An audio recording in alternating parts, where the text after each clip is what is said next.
coming up on this episode of the Roundtable.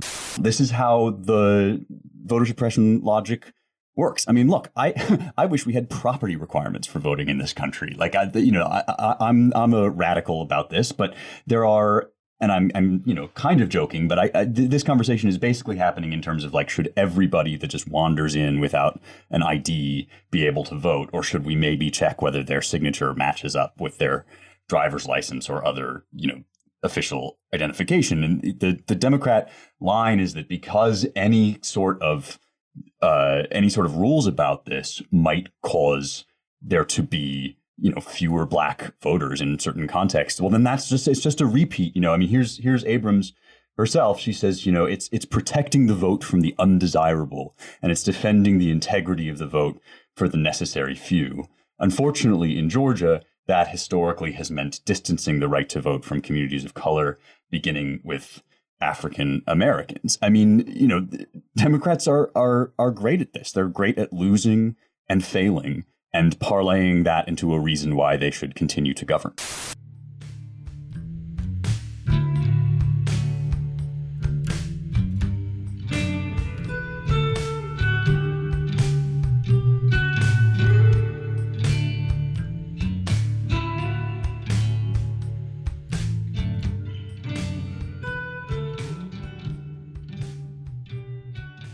Welcome, everyone, once again to the Roundtable, the editors and publishers podcast here at the American Mind at the Claremont Institute. The dulcet town sounds you're hearing of my voice back in studio we're finally back. Everyone else is remote, but I'm back in the studio. Jake spent the better part of 3 months trying to get Apple to fix and then replace our studio computer. But Jake drives a hard bargain, so they ended up doing it for free, but it took forever. Thank you, Joe Biden, for supply chain problems. We are joined, as always, by almost the whole contingent. We have Matthew Peterson, founding editor of The American Mind, also president of New Founding. Go check that out if you haven't yet. It's a different venture, complementary to Claremont's work, but well worth doing and based out of Texas. We're joined also by Seth Barron, managing editor of The American Mind, and Spencer Clavin, features editor of The American Mind and associate editor of the Claremont Review Books. James Poulos is in the nation's capital. He's testifying in front of a subcommittee of the Senate tomorrow about why, normal James stuff, about why we should treat seriously the rise of digital technology, algorithms, and all the rest. So we wish James all the best. People should go and find that once it's recorded. Wanted to open today with a bit about voter suppression. This is a topic we've delved into before. I just want to read you a few headlines. Stacey Abrams' run for Georgia governor will test GOP voter suppression. That's from MSNBC. And from the New York Times, voting battles of 2022 take shape as GOP crafts new election bills. Subhead, Republicans plan to carry their push to reshape the nation's electoral system into next year, with Democrats vowing to oppose them, but holding few options in GOP-led states. And then Department of Justice sues Texas. This is from The Guardian, saying electoral map plans violate Voting Rights Act. Let's take the last one first. There's this jurisprudential doctrine from the 60s called one person, one vote that we get from a case, I think, called Reynolds v. Sims. Seth can correct me if I'm wrong, which basically said that the Equal Protection Clause demands that you have roughly equal populations across districts. And the background, of course, was Alabama's alleged attempt, and probably some truth to it. It's been a while since I've looked at the facts of Reynolds, to disenfranchise some black voters or decrease their political power by sort of carving out districts that incorporated them, but made sure they weren't a majority. So that's where this doctrine emerged. It's not really in the Constitution as such. It's not really required by the Constitution as such. These things were always left up to state legislatures. The founders, I think, broadly speaking, thought that the drawing of districts would be an inherently political act, and that there's really no way around it. You just had to politicize it. If you were dissatisfied, you could run against the other party who was manipulating it, and then reform those things the next time around. There was a case back from 2016, I think, called Evenwell, where a unanimous court said that really the only requirement that you had was that roughly equal population across. You had to have roughly equal population rather than registered voters as such from district to district. There was a bit of a clawback of the doctrine from Reynolds v. Sims.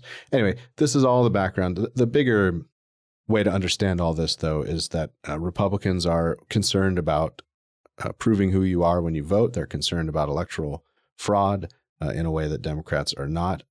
There are partisan reasons for that and sort of principled reasons for that. As far as we can tell, the Democratic Party, and especially the leading edge of the left, seems to think that to the extent that more strict restrictions on voting or more procedure-based or more diligent attempts to have you prove who you are at the polls, whether you mail-in votes or whatever else, these disproportionately affect minorities and persons of color, to use the terms from these days. So really any attempt, we've brought this theme up before, any attempt to sort of tighten up voting and proof of identity in voting is de facto racist and thus a threat to, quote unquote, our democracy. So that's the narrative arc in which all this is pitched.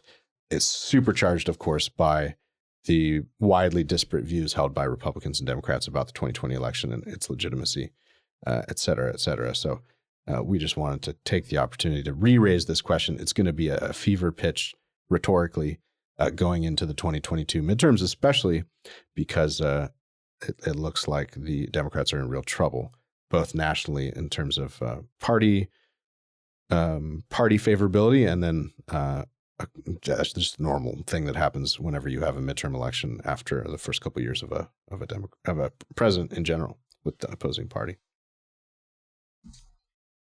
Well, the thing about voter suppression and voter fraud that's so funny is that, I mean, the Democrats love saying, well, there's never been an instance of, there's only been 3 instances of voter fraud, et cetera, or, right. you know, it's so rare that it's inconceivable that it's anything to worry about. But at the same time, they're never really able to point to any instances of voters, or they don't bother to point to instances of voter suppression, even though they talk about it all the time. Black people have higher voter turnout than white people. That seems like it should, you know, militate against the idea that there's a lot of voter suppression, or if there is, that it's working.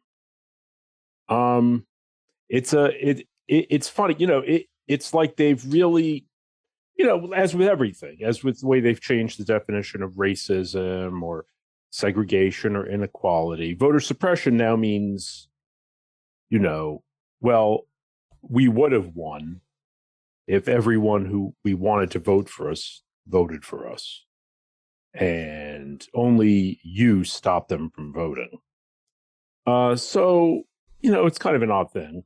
I mean, look at the way in which Stacey Abrams, you know, who just announced her re-election bid, continues to insist that, I mean, she refuses to acknowledge that she lost the gubernatorial election in Georgia. And that it's, you know, it's the fact that she wasn't appointed, she wasn't seated because she doesn't have the privilege, she says, to become governor. But I mean, she seems to think that she won. So, I mean, I guess it's just devolved into like a sandbox fight where the Democrats are just, you know, going to insist on this idea of voter suppression no matter what. I mean, basically, it's like, well, if you can't vote on your cell phone by text, then it's voter suppression. I mean, that seems to be what they think. Yeah, I mean, we're recording this podcast as Hillary Clinton is reading aloud portions of her victory speech from 2016.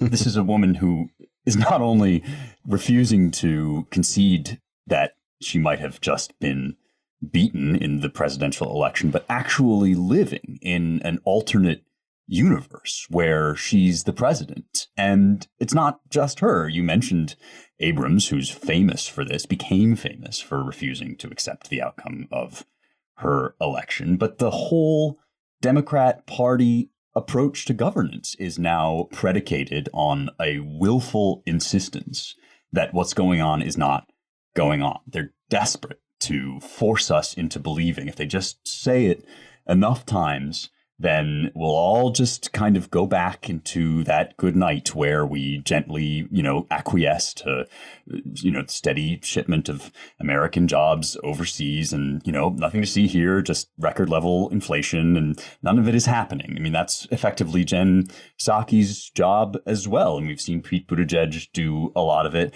And yeah, I mean, the function of this voter suppression rhetoric is really interesting to me because it is basically the logic of anti-racism transmuted into like legal policy and law. Anti-racism is the philosophy that says no matter what you actually think you're doing, if it results in any sort of not just racial inequity, but in any, if it can be any way shown to have bad effects for Black people, and even if it has other good reasons behind it, what you're really trying to do is you're trying to keep Black people down. This is how the voter suppression logic works. I mean, look, I wish we had property requirements for voting in this country. Like, I'm a radical about this, but there are, and I'm kind of joking, but this conversation is basically happening in terms of like, should everybody that just wanders in without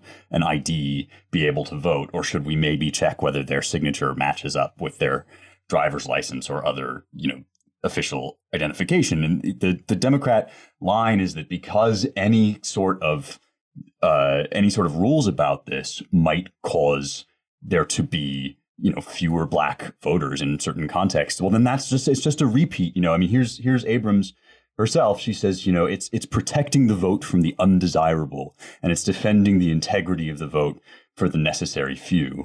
Unfortunately, in Georgia, that historically has meant distancing the right to vote from communities of color, beginning with African Americans. I mean, Democrats are great at this. They're great at losing and failing and parlaying that into a reason why they should continue to govern. Well, I mean, right now, Democrats won the Georgia in the presidential election. They have two Democrat senators, including a Black man. So it's hard to understand where the systemic suppression is happening in Georgia. Like what I just don't. I never understand what they're talking about, kind of. And the funny thing about, they're very insistent about gerrymandering, as though this is somehow like a practice that the Republicans have come up with in order to steal every election and disenfranchise everybody. But the main way in which gerrymandering is practiced is to create majority-minority districts. And if you were to dilute them, then you would put dilute them in order to spread more Democrats around. Then you could put the incumbents at risk. I mean, it's typically incumbents who like the way their districts are set up and fight against changing them. This is like, notorious. Everybody knows this. If you don't want to like thin out your voters. So, I mean, we just go around and around on this, but it's really quite absurd.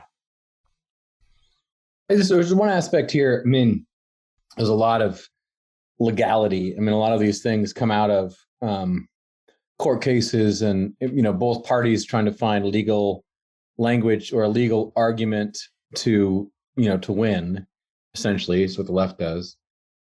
But I almost think the right made a mistake a long time ago, allowing this to develop the voter suppression narrative. And I just feel like it led to what happened in 2020, because the response, I mean, look, this is all rhetorical BS in a lot of ways. I mean, the foundations that fund BLM also fund, this has been going on for years, also fund scholars who talk about voter suppression and how there's no fraud. Like, you can look at, I think it's NYU has the Center on Ethics or whatever. It's hilarious, to look at, and they're funded by a bunch of, complete lefty, Soros type organizations. And the scholarship, lo and behold, tells you there's no voter fraud. And why would these activist organizations, the same foundations that fund the activists, be funding research that over and over again says there's no fraud, and meanwhile says, as Ryan said at the top, this is voter suppression is a huge problem, blah, blah, blah. So one of the responses, though, is just not legal at all. And it's simply to say, what is democracy? What do we think that means in terms of the democratic element of a Republican form of government? What does that look like on election day? And I think that's a much more promising approach, because what they do is they did it with the last election. They get into this legalese and these technicalities, and it obscures what's really going on, which in their case is, paid partisan activists going out and rounding people up and hounding them to vote or bribing them to vote in some way on the day of the election. People who are not engaged in politics and literally don't really have a real opinion, don't know enough to have an opinion. And, that's what they do. You got to round up people who are generally not knowledgeable about what's going on and are impoverished. And you get your activists and you force it upon them. And that's what democracy is for the left. That's what they're supporting. So it's almost like, if you had a video follow people around and watch what the left does, I think a lot of Americans would be like, well, that's not right. And that's not an argument from, about the legal technicalities, although those are important and that rhetorical framework needs to be, taken. So at this point, though, I don't know if voter suppression, they'll go back to it as much as they have to. That's what they use if they lose. At this point, though, I do think the right is at least more awakened. The base certainly is to these realities. And I don't know if I don't think these arguments don't mean the same or work the same as they did certainly 10, 20 years ago. I don't know if anyone else has thoughts about that, but I almost feel like everyone knows now these are rhetorical points for both sides just trying to win. In New York a few weeks ago, on election day, there were a couple of ballot referenda pertaining to elections. And one of them would have allowed for same-day registration, and the other would have done permanent extended voting, things like that. And I read them. I was like, oh boy, here we go. But they both lost pretty heavily, which was a big surprise. And now I see, out of sour grapes, they're trying to put forward a law that would say that any donors to ballot referenda have to, be revealed, this type of thing. But clearly, I think the people, generally informed voters, are not that excited, even if they're liberals or Democrats. I guess maybe they're not so thrilled about the idea of well, let's just rip this all open and let's just let anybody do it as many times as they want. If so, I think that's salutary. I just wanted to say there was a funny article, Dana Milbank, the Washington Post, critic, columnist. He had this bizarre article this week referencing this theme that's about that Biden is getting hammered by the press. I know the Biden press office is really upset about this, and all of these columnists keep saying that Biden is receiving worse treatment than Trump did, which seems completely preposterous. But Dana Milbank had this piece where he said, I might be misquoted, I'm paraphrasing. He said that his colleagues in the media are working to murder democracy, participating in the murder of democracy by trashing Biden. It just seemed so rich and so ironic, because it was under Trump that the big claim was that Trump saw himself as the personification of democracy, and any criticism of him was an attack on democracy, and that he was an autocrat for that reason. But this is exactly now what they seem to be implying about Biden. So, I don't know what we're supposed to take away from this. I can't believe anybody would think that Biden is receiving worse treatment than Trump did from the media, which is totally compliant and totally just like chuckling over every malapropism or whatever. So I don't know what you guys think about that. Well, Yeah. this piece is so funny to me, this Miliband piece, because it opens with like just 5 or maybe 10, not even headlines. They're what they actually are. If you if you get the Politico newsletter, they write this daily email where they give you a bunch of little short snippets about what's going on the Hill, and each one starts with like, a bolded header, and so they're all just that.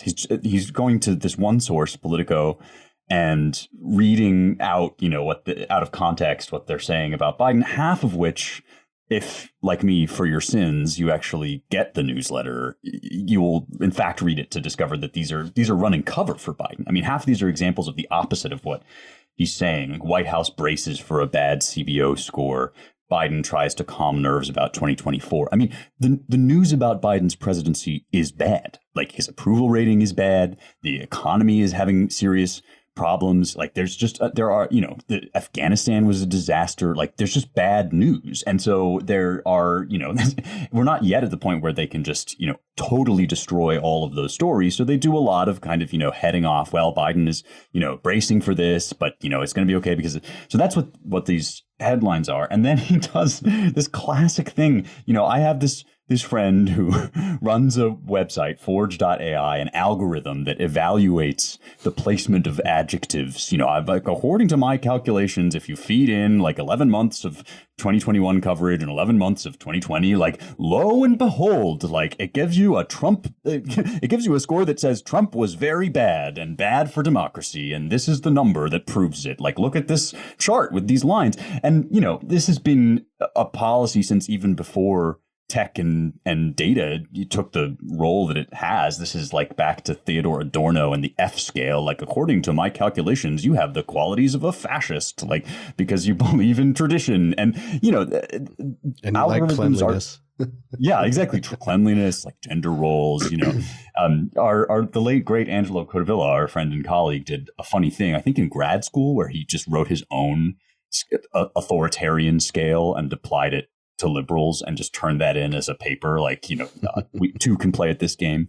And algorithms are basically function in this way. Like, people are so they've been so gaslit about their own ability to look and see with their eyes and know basic facts about what's going on, that they genuinely think they can just like throw a statistic at you and make you feel like men aren't women or Biden is being like pilloried in the press. It is amusing. I don't know how much juice they're going to get out of it, but it does strike me as like, more of a piece with this thing where if you just say it's not happening, if you just like insist, that's all they've got. They have no other way forward except to just pretend that like even 2016 never happened. Yeah, I think that's a good premise, Spencer, and it's an amusing one, right? It seems like Dana Milbank and others are conflating bad news for Biden with hostile coverage of Biden. Right. So really, I mean, it's pretty revealing. At least it shows their implicit premises, which is that basically they're Democrats and they put the thumbs on the scale for their political tribe. So I think the normal voter fairly well attuned to the news when they see this sort of thing. There's a similar piece in Vanity Fair that Jonathan Chait was hawking on Twitter the other day.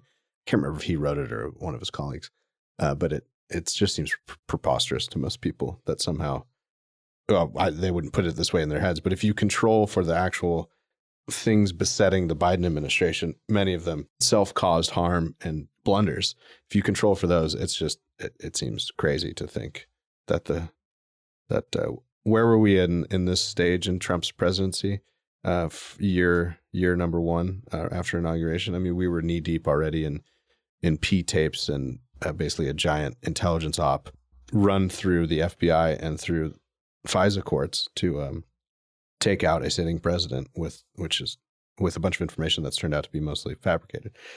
So yeah, it just doesn't pass the smell test. We wanted to talk about, I'm going to call an audible, actually. Sorry, guys. We want to talk a little bit about Florida and DeSantis and his Florida State Guard. It's amusing. We'll let it play out and talk about it later. But I just encourage everyone, if you haven't heard of this, just go look at CNN's coverage of it. The headline for the piece is DeSantis proposes a new civilian military force in Florida that he would control. It's the reactivation of this old institution from around World War II that many states have, but you can see the kind of hyperventilatory coverage it gets with some of the pull quotes in here. Like my favorite was from Charlie Crist, who tweeted, "No governor should have his own hand-picked secret police." That's the level of discourse about the DeSantis thing. I wanted to bring up these two things. Spencer's talk of race and how it's and Seth too, and me, really all of us, the talk of race and how it's warped our views of quote unquote voter suppression. There's a related thing. So we have a foreign story here and then something closer to home, and I want to use it to tie together the kind of project of the anti-racist left in America and what it would portend for self-government. So the first item is the following. I'll just read a few paragraphs. Sweden's Lund University researcher faces prosecution for study that showed most rapes are committed by immigrants. Professor Kristina Sundquist, Lund University, Sweden, and two of her colleagues are facing prosecution by the Board of Appeal for Ethical Review, a body that reports to the Swedish Ministry of Education. You love these titles of you think of some weird hybrid between 1984 and Harry Potter. The reason behind the investigation initiated by the body is the research paper that was submitted by Sundquist that shows most rapes that happened in Sweden were committed by immigrants. The body would not investigate whether Sundquist and the co-author of the paper, Professor Ardavan Koshnud, were given ethical license to handle sensitive data on the ethnicity of the criminals accused of rape in the country. Interestingly, the aim of the study was not to target any group or community, but to find out common denominators like health issues, social and employment status among perpetrators. The result, this is a little bit of clipped English, as you can see. The results were, according to Koshnud, surprising for the team as well. In other words, they weren't really looking for this originally. Reports suggest that the ethical authority is aiming to issue some sort of punishment to the authors of the paper. In a statement, the body said, "I don't see anywhere that ethical permission is sought to test the hypothesis if immigrants are overrepresented in statistics on convicted rapists."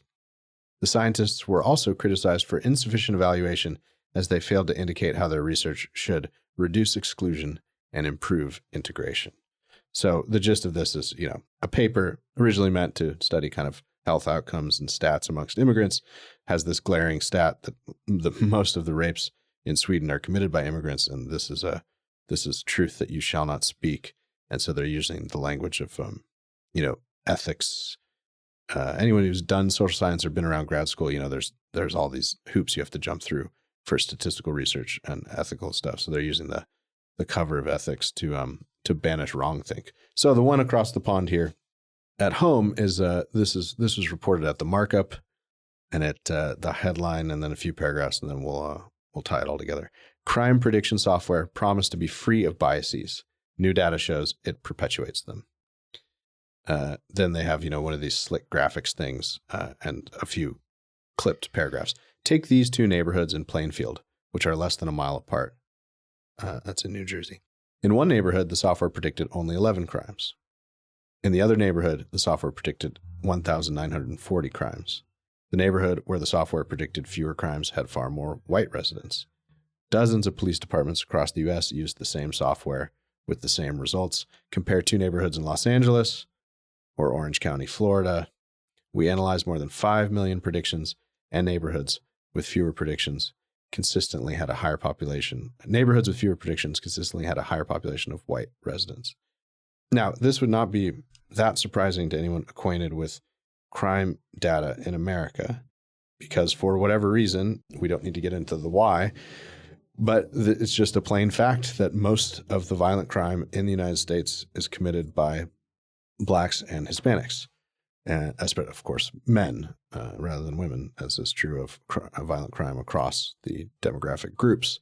So it shouldn't be a surprise that this predictive software turns out to be accurate and predicts more crime in less white neighborhoods. So this is sort of ho-hum news, but it gets to the core, I guess, conceit of our modern anti-racist, in scare quotes, because that's really an ideological term now, rather than a descriptive term.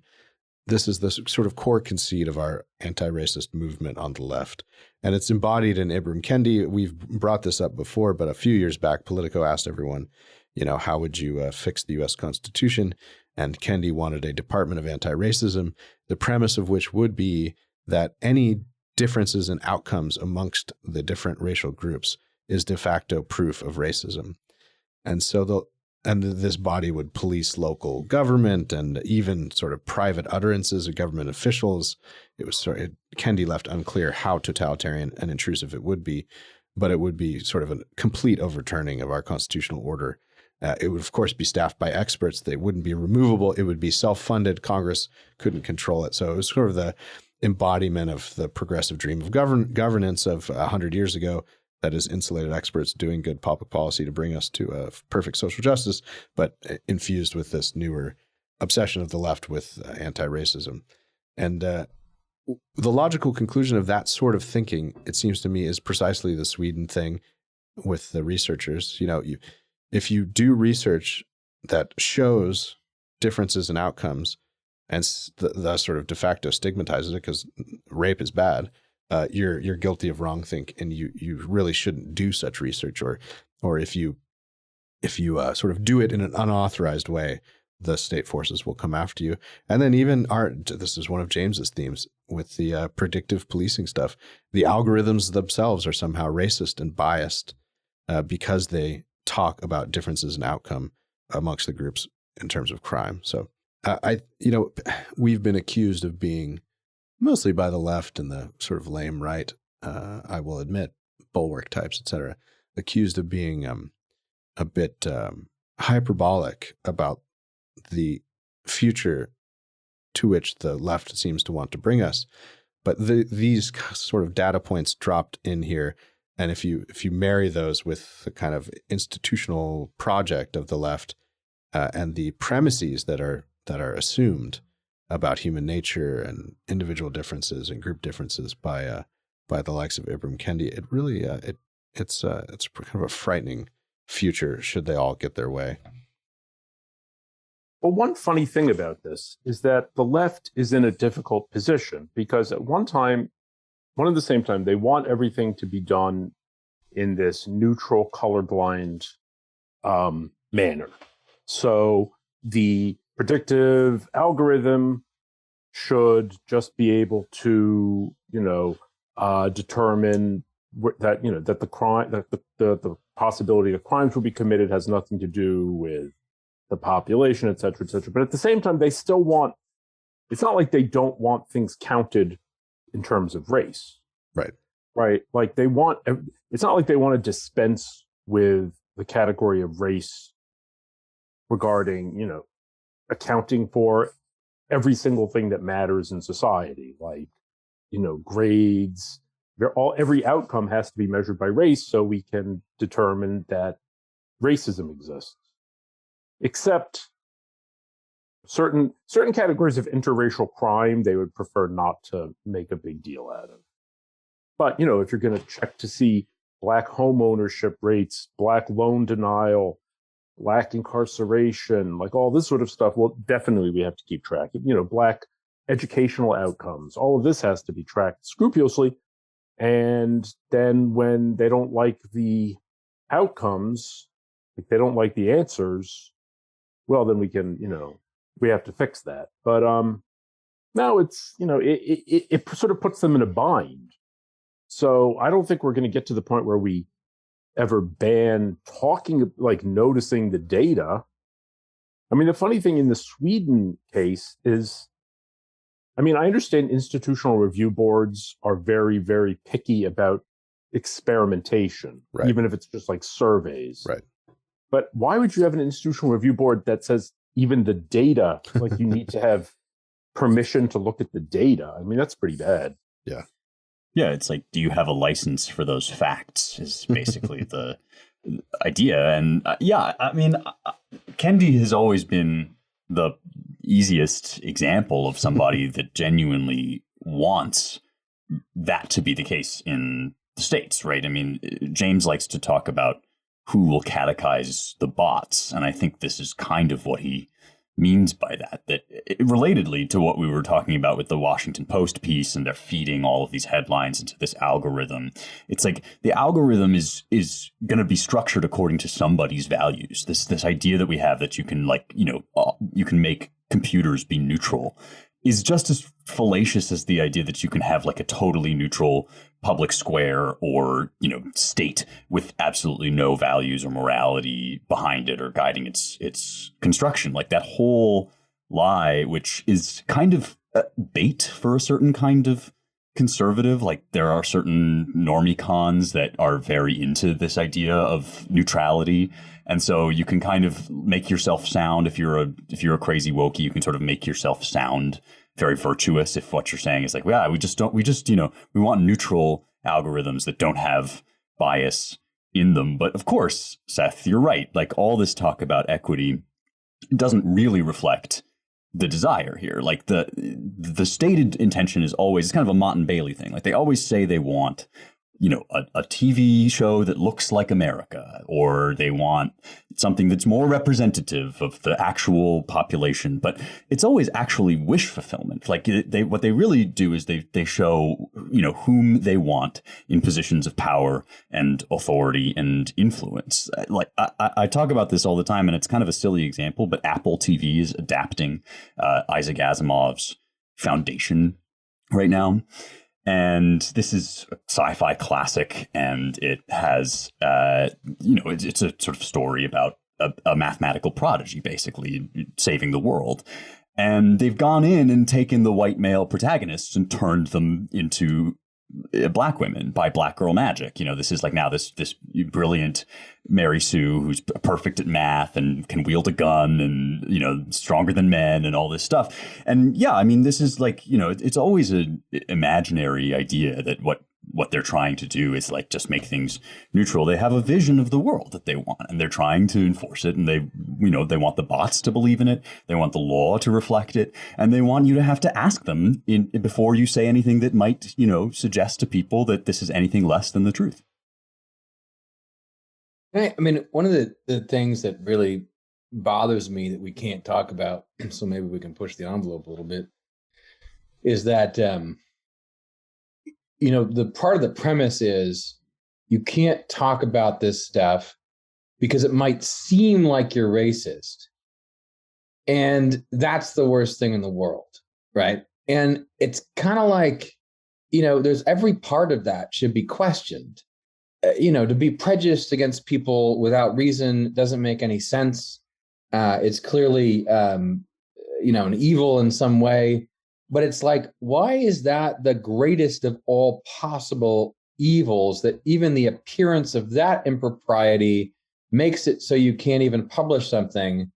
But, every other impropriety under the sun is fine and should be celebrated. I mean, it's now just to the point where it's really going to depend on how much power they have to enforce this stuff, and to use the sin of racism as the leverage. But I mean, I do wonder how far that goes, because at a certain point, people just go, okay, well, then I guess I'm racist, and F you. That's what 14-year-olds will do, and so, if anyone actually cared about racial prejudices and keeping a kind of peace between all kinds of people and ethnicities and culture, this is not the route that they would go, right? I mean, this is not how they would do it, because if you actually cared about people, you would know that pretending that, say, immigrants aren't raping people at higher levels or committing more crimes, that's going to increase at some point the antagonism against immigrants. I mean, but at the end of the day, like, why is that even the top issue? Why isn't that even in the top 10, right? I mean, it doesn't even rate when we're talking about things like race. If there's people who quietly in their head have bad thoughts about people because of the color of their skin, it's like, well, these people, they're raping people, though. I mean, isn't that kind of a bigger deal? And so the whole way in which we think about these issues is really messed up. And I say this because, I think people can get really weird about race on both right and left. People get obsessed with race in all kinds of weird ways. But what we have to break is this using race as this totem and the leverage that comes of saying, racism is the greatest in the world. Even the appearance of this impropriety is terrible. And it has to be broken by reality. We should be able to look at reality. We should be able to measure reality and talk about reality to solve our problems. And no one should be afraid of being called racist by the other side, because that's what they say every friggin' day. And of course, it doesn't matter what I say on the podcast. I think more and more people are coming to this conclusion. But this example that Ryan brings up that we're talking about is just such an egregious one. We're actually at the point where we let our kids be abused and raped rather than be called racist. My colleague, one of our Lincoln fellows here, Nate Fisher, points this out all the time. The fancy New York school where they had a porn instructor for kindergartners or whatever, like showing them, images that you would. Nate's point is very good on this. He's like, they were afraid to call out this person showing pornographic material to young kids. They had to do that anonymously at the fancy school.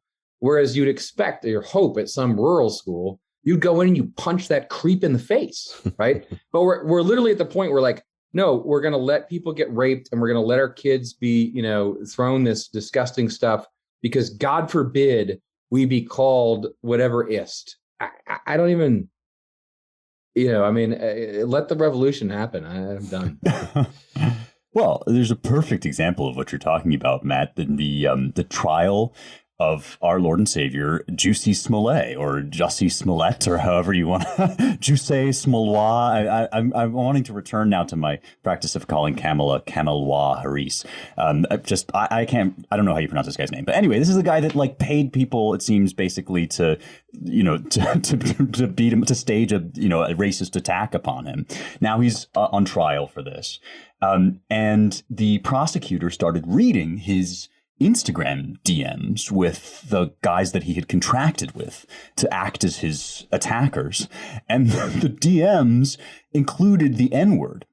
And so this prosecutor is reading aloud what Smollett himself has written to this person, and he's reading the N-word aloud. And Smollett has the gall to say to him, you should probably spell or abbreviate that word because otherwise you'll offend every African American in this room, right? This is a person, who has no moral high ground, who is, visibly and demonstrably a liar about this entire set of issues. Even leaving aside the fact, Matt, that as you say, people do. The race is an obsession with with humanity. We get crazy about all this stuff. We're trying to do something incredibly unprecedented in America that maybe has only ever been tried one other place, and that's the British Empire, where we run and manage this incredibly multiracial, multicultural republic that shares whatever. We all know what America is about this, and we're trying also to get over this seismic crisis in our past, and the idea that like the way we're going to fix this is by creating of it this like secret totem that nobody may speak of, like nobody may utter these words or acknowledge that this is the case, except the approved people. Because if you step out of bounds and if somebody gets the wrong idea from what you're saying or doing, if you make a law that could be interpreted as trying to get black people to stop voting, then you will be condemned for life. Like, we don't need to point out yet again that all this does is put the truth in the hands of the worst people. Now the people that actually want you to think that black people are bad are the only people who will brave the scorn and the scourge of the public opprobrium for, doing race science and studying crime rates and talking about these things. Increasingly, the only people who will talk about the realities on the ground and try to say what's actually going on are people who don't mind being called racist because they actually are. Like, this is the world that you end up with, is like the situation where good people can't actually acknowledge the truth, say that it's not the only thing, say that race exists, but that we believe in equality and figure out how we move forward. It's of course counterproductive. And I think it's by design. It's like, it's so true. And the N-word is a good example. The N-word stuff is a great example because I always thought growing up, as I'm clearly, pre-canceled Gen X, whatever. But I always thought, the N-word was a reversal where you take a derogatory word and you're like, you know what, I'm going to render it powerless by using it, right? I mean, that was the whole point. In fact, that was the point of the most racially self-conscious, like social justice people, about why the word was used in Black culture and whatever. And I mean, from just like regular people, like working class people who are Black, different colors, whatever. I mean, just growing up, it was kind of like, look, all these racial epithets were thrown around, and some could be fighting words in certain contexts, but the whole idea was you render the words powerless by grabbing onto them and making a joke of it, which is what a lot of humor, of course, always does in human history, and did in the 70s and 80s and even the 90s. And when you see this now, where, oh my gosh, if you say this magic word, it's so terrible. Like, yeah, words are terrible. Some words, are blasphemous. Some words are really hurtful to various people. But the way to rise above that is, and to render things powerless, is, of course, the reverse of what they're doing. What they're trying to do is make increasingly, like, all kinds of language, right, off limits, where you can't say X, Y, and Z, or you can be excommunicated. And of course, that gives a bunch of a-holes power over the rest of us. And the juicy thing is classic that way, where the hypocrisy there is just set up, knows no bounds. I don't know. I mean, but here's the thing. I just don't get, like, they've been successful though at it, right? Like, within our lifetime, you've seen them be successful. And, we're sitting in a situation where all these people who think they're so moderate and prudent about this stuff on the right, who concede to the left on this, are actually increasing racial tension and making things worse too. So I don't know. I have no idea how this ends, but it's just crazy to me that it can go. It doesn't seem like it could go on this way forever. Well, it's kind of like, I mean, we've sacralized that word. So it's almost like, in the days of the temple, the only like the chief priest could utter the name of God in the holiest of holies. Well, I mean, what does it mean if you have a word that only certain people can say, and other people will be struck dead by saying it? Well, it sounds like you're living in a theocracy if there's a sacred word. So, I mean, it's definitely a sickness. I'll grant you that. Can I just, like, someone just told me today, just real quick, on that same note, that people are sending their kids to Great Hearts academies, kind of like the Founders Academies, great, classical K through 12s. Someone was saying, like, we're so happy because they can actually read To Kill a Mockingbird. Mm-hmm. Because you can't read To Kill a Mockingbird, which was read for the sake of, like, racial harmony and talking about racial injustice. They can actually read that at Great Hearts because they say, look, this may be hard for some people, some of the stuff in this book, but, that's part of the deal. Like, suck it up. We're going to read it. We're going to talk about it. And that's what Great Art does. I mean, that's the level we're at, where To Kill a Mockingbird, can't be read in most public schools. It has to be in, some of these classical academies because it's so offensive because of what they've done. It's crazy. Yeah. And Huck Finn before To Kill a Mockingbird too, which is a beautiful piece of literature, which has at its core an indictment of the hypocrisy and self-contradiction of certain parts of Southern culture around former slaves and relations with blacks. So it's remarkable. Matt, you were wondering, how is it that this has come to become the worst thing that anyone could be that is a racist? And I think my explanation runs this way, and I'll see what you guys think of it. I mean, it in a weird way. So that we're reading that we read that story from Sweden, and then we talked about this a few months ago. France and even Macron now are, they're trying to keep out and expunge crazy racialist wokeism from French society and French schooling. It's, America's pathology with race has perfectly predictable roots, of course, because of the biracial divide in America for a long time, starting with slavery, running through Jim Crow and all the rest. And the modern left, it seems to me, thinks that we're kind of still in quasi Jim Crow. I mean, they write about the carceral state, as they call it, the prisons being the new Jim Crow. This is a famous book from 10 years ago.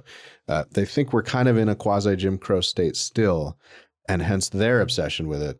They think the founders were racist and sort of built this republic empire on slavery, which we've countered that narrative in various ways. But it's really the American left since the 60s that has exported this now to the rest of the Western world. And so it's this peculiar experience of America with this problem sent out to the rest of the Western world. And now it's just kind of, I guess, why does the left think it's the worst thing in the world to be racist? I guess because they think if you let that nose back under the tent, we'll somehow slide our way back to Jim Crow and then to slavery. I think that's how they think of it. I'm just trying to give them the most honest dealers among them the benefit of the doubt. But you're right. It has led them to have their minds warped, and it's this mind warping quality of all this has spread to the rest of the Western world. And it's, I think to really begin to get beyond it, we have to say, racism, as our chairman, Tom Klingenstein, likes to say privately, he wouldn't mind if I said this publicly. I think he's even put it in a writing of his. Racism, it's not good to be a racist, but it's probably not in the top 10 problems in America right now. I mean, and just the one final thought, I mean, if it were indeed the case that we were still in kind of Jim Crow America, where the wielding of the N-word as a term or the sort of the institutional leverage that racists had over politics and over the position of people of races they didn't like in society, if they wielded the control that they did, say, in the Deep South over Black people during Jim Crow, let alone during slavery, then racism would be a top 10 problem, and to be a racist would be a much bigger problem. But the opposite is true in modern America. It's just, it's the level of the pathology is really quite something, and it gets in the way of solid thinking on all manner of things, as we've seen from this segment, whether it's scientific research or fixing of the very real policy problem of crime, to schooling, to what literature to read. I mean, it's just so pervasive and so deep that it seeks. I mean, it's really on the verge of corrupting permanently our ability to think, let alone to act rationally in politics, policy, art, culture, all the rest. It's amazing how comprehensive this pathology has become. Yeah, I would just say, I said the top 10 earlier, and that really did come from Tom. Right. Yeah. In my head from Tom Klingenstein, and he says this provocatively, but it seems true. I put it another way. Another provocative thing for people in the audience to think about is, I ask my theologian friends all the time this stuff. I'm not Catholic, so Catholic theologians, but it's Protestants too. Anyone Christian, and you say, or Jewish, but for that matter, you say, why is it the case that when we talk about the worst sins or these sins, right, that mortal sins, the kinds of things that cut you off from God in either the Jewish or Christian tradition, why doesn't this really come up a lot until like recently? And of course, like hatred of, again, don't hear what I'm not saying, right? I mean, hatred is bad. Lording it over other people and persecuting them is bad. But why is it the case that it's not where, there's some stories about like the Good Samaritan, right, who's good as opposed to, the Jews who go by. Okay, there's some stories like that, but doesn't even make the top 10 at all in the Christian tradition when it comes to sins. And when you ask them that question now, they're like, oh my gosh, like that's terrible. Like you must be a racist. Like, no, I'm asking what actually is behind, like what really is driving a real sin. And in the religious traditions, what you end up realizing is that, this is a permutation, if it goes in the wrong direction, of some deeper thing. Yeah. And just anyone who's like a legit, Christian or Jew trying to pursue their faith, you need to think about like what's the root sin here. It's never actually like racism as the deepest worst thing in the world. This is this is something that is varied, that comes from all kinds of, it's like way down the chain causally. And when it gets like really gnarly and bad, it isn't just like your grandparents of whatever ethnicity making jokes about other ethnicities, which frankly is part of the human race. So that part of it's perfectly fine. But when it leads to genocide, et cetera, there's other things going on. So anyway, I mean, that's just one way of thinking about it, where, you know, you can break down these kind of barriers in your mind where we've all been trained. Because I've been trained this way too. Like I would never, the N word is a good example. Like that's something I'm going to stay out far away from, because I know the situation now and I've been trained. I don't think that's actually, healthy for a society, though, when you start, as Seth said, making these words sacred. And if you really cared about getting rid of this stuff, you would start to deconstruct in the ways that we've been talking about on the show. Another evidence that racism really is not a major problem in America is just the invention of the category of microaggression and the obsession with how subtle and tiny racism has become. And what they say is, well, it's just gone underground. But here's the thing. You don't need microaggressions as a category if you're faced with macroaggression. It's like, there's this line, this curve that's asymptotically reaching the, this point of zero racism. And you can just keep like zooming in on it and finding ever, more tiny things to get upset about. But I mean, to me, that's just proof that there's actually nothing going on. That if you have to start looking at, oh, someone wrinkled their nose because I put curry in the microwave at work, or someone, I don't know, asked me, a question about my hair that didn't seem entirely sensitive. I mean, to pretend that that's the same thing as like lynching people and dipping your shirt in their blood to save as a souvenir, or bans on miscegenation. I mean, it's just a joke. But I guess once you're in it, this is like, and here's the other thing: the anti-racism creates racists on purpose. Like that's the point of it.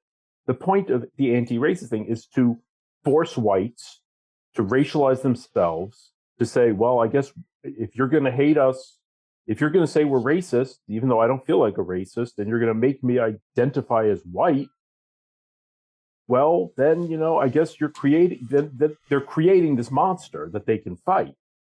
But it's not going to go well. It's going to be a terrible, terrible thing. And I'm not saying they'll lose or they'll win, but it does seem like the goal of the anti-racist movement is race war, even though, they would claim, oh, no, that's not what we want. But it's obviously what they want. They don't want people not to see race. They want people to see race all the time.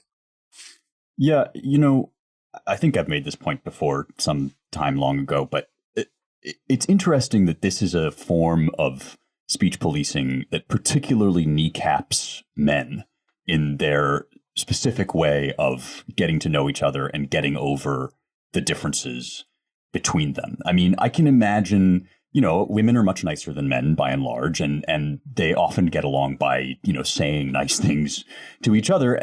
Men do not. I mean, I absolutely would love for us to be more careful about the language we use in public generally. I would love for us to have a more genteel, polite culture. But any culture that we have, and we don't have a genteel culture, so certainly this goes extra for us, is going to have spaces and places where people kind of let their hair down a little bit and talk to one another. And when men relate to one another that way, they say terrible things to each other. This is how you know that somebody is your friend, is if he does not walk on eggshells around you or try to avoid certain words or certain things that might make you feel bad. Like, and if you feel like you have to do that towards somebody, man to man, if you feel that you have a friend that you can't say certain things to, that you would get offended by, it doesn't make you like that person. Seth, as you say, it's just the opposite. It makes you resent, fear, and despise that person. It makes you look down on him as kind of a sissy. And this is,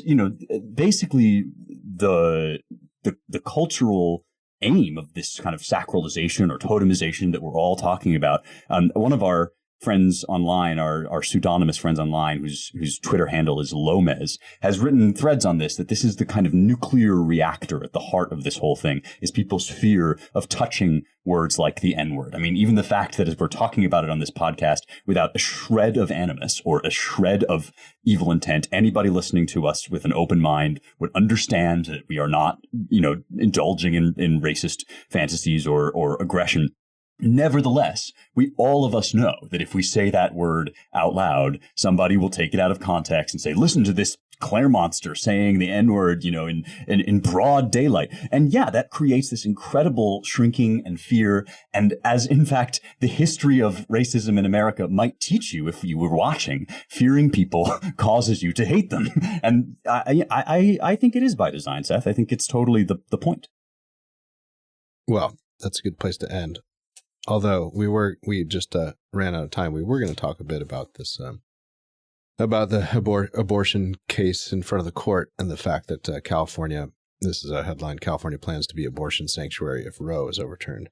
But just to put a pin in this whole discussion, and it's a nice illustration of where the left is at. So there's the Future of Abortion Council in California, and they've issued a bunch of recommendations if Roe is in fact overturned. And it's about the state increasing investments in abortion funds, ensure cost is not a barrier to care, even covering travel costs for people who are coming from states where abortion is banned, so they can come get abortions in California. But interestingly, there's just this little terminology paragraph at the end of the executive summary, and it shows the wonderful amalgamation of all these things, including the race question, with this, what our late great colleague Mike Ullman called the sort of legal equivalent of the Nicene Creed for the left, which is the right to choose, the right to have an abortion, and Roe v. Wade and all of its jurisprudential progeny, as Mike said. This is the terminology section, and then we'll close out the podcast. We acknowledge that language evolves over time. Terminology in this report represents language. Now, this is the California Future of Abortion Council's recommendations to protect, strengthen, and expand abortion care in California. This is from this month, in light of the oral argument, I think, at this case that was in front of the Supreme Court about abortion law in Mississippi. That ruling will come out in late June, we expect. Yeah, terminology in this report represents language commonly used and agreed upon by the field and community at the time of writing. BIPOC is used as an abbreviation and umbrella term for groups that are demographically stratified. Black, Indigenous, and people of color was created to emphasize the stark differences that Black and Indigenous people experience due to systematic racial injustices caused by colonialism. LGBTQIA+, which stands for lesbian, gay, bisexual, transgender, queer, or questioning, intersex, and asexual, is used as an umbrella term for all people who have a non-normative gender identity or sexual orientation. The plus is an acknowledgement that there are non-cisgender and non-straight identities that are not included in the acronym. And then the final bullet point, my favorite, pregnant people or people is used instead of women when talking about abortion and other sexual and reproductive health care obtained by people with uteruses, because it is a gender-neutral term, and because trans men and non-binary and gender non-conforming people can also have uteruses and need to obtain these services. However, to be as accurate as possible, when referring to existing research, the categories and identifiers in the original data are used and may include gendered words like female or woman. So that's the modern left in a nutshell in that piece on abortion. Much more to come. These are running themes of this podcast, and we wanted to thank you all for, once again, for listening to the Roundtable. If you want to support our work, visit claremont.org/donate. And if you want to learn more about all our projects and writing, visit our websites at americanmind.org, claremont.org, claremontreviewbooks.com, and the DC Center, dc.claremont.org. Please rate, share, and subscribe at Apple Podcasts or wherever you get your podcasts. Thank you to Jake and Annalisa, and thank you all for listening. Talk to you next week.